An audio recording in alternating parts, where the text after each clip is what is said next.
By Sarah Vasquez. You know that feeling of procrastination? That I know I should, but I just don't want to experience? That feeling of pushing aside tasks for too long and avoiding what needs to get done?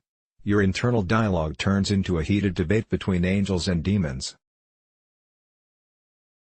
Tasks get delayed, you run out of time, and then, pressure builds. It's a terrible feeling, yet somehow we invite it into our lives over and over again. This is known as resistance. And this doesn't just mean procrastination, it could be avoidance or acting out, too. Resistance can show up when we try control our environment too much and don't get the results we want. It creeps up when we're avoiding or battling something mentally, emotionally or spiritually. It's a psychological response that not only affects our mind and body, but also impacts our behavior. It can disrupt our lives, making us feel stressed, inadequate, frustrated or even deflated. Simply put, resistance is the feeling of being in a position we don't want to be in, and what we do to get out of it. Common examples of resistant behaviors. Here are some examples of resistant thoughts and behaviors. Anything sound familiar? You make a commitment to exercise regularly, but stay on the couch instead, internally battling whether or not to get up and go. You doubt your job performance, despite being qualified for the position. You feel conflict inside while thinking about writing a closure email to your ex.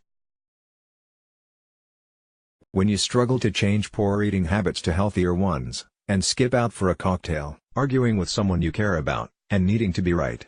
When you prefer to keep things as they are, foregoing change.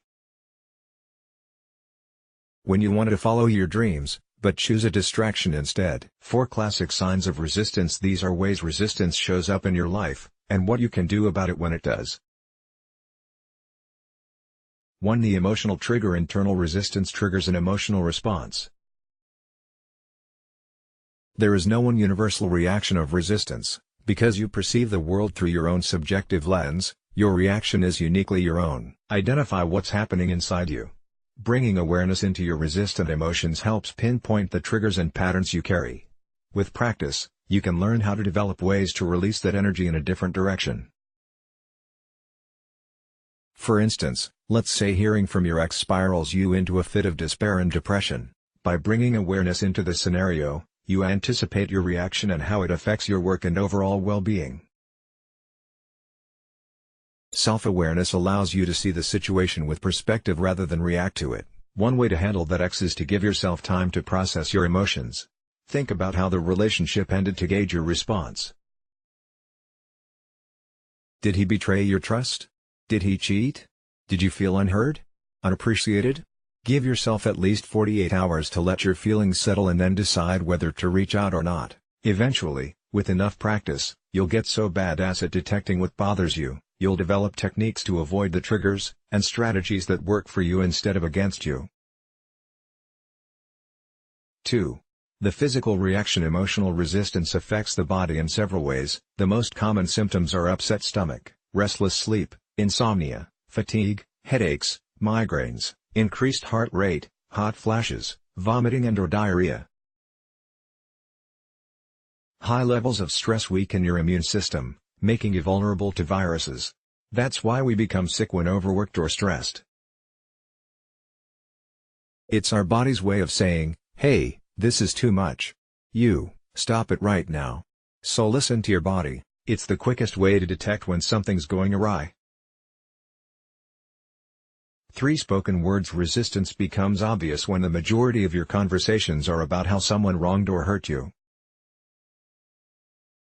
If you've done everything in your power to alleviate the situation and the problem still persists, then it does a disservice to your health and psychological well-being to invest energy into something that simply cannot be controlled. Try to stop wrestling with "I'm right, you're wrong," and just let things be. Remember, this situation will pass, and those feelings won't last forever. 4. Avoidance. Oh, this is a sneaky one, and a very common way of handling internal resistance. Avoidant behavior does a good job of allowing you to get out of or ignore the situation altogether, but this style of resistance leads to feelings of being bottled up, so take special note of when this occurs because this one has the most impact on your health, happiness, social and intimate relationships. Instead of avoiding, try leaning into discomfort. Every situation, good or bad, offers an opportunity to learn and grow. If you avoid a certain situation or feeling, it will continue to be an obstacle in your life until you tackle it head-on. Those uncomfortable feelings carry an important message about what needs special attention. Resistance is a good thing. It reveals your triggers, emotions and reactions as you respond to situations. The only way to change is to do something you've never done before. That comes by staying open-minded as to how your life unfolds and to love yourself in every situation, unconditionally. Sarah Vasquez is a life coach who specializes in helping clients make a long-term shift to a more favorable way of experiencing their day-to-day lives. She's currently working with clients who are seeking comfort and guidance after experiencing heartbreak. She holds a degree in psychology, and frequently offers expertise on her website. For more information about working with Sarah, visit CoachSarahVasquez.com. Let's block ads.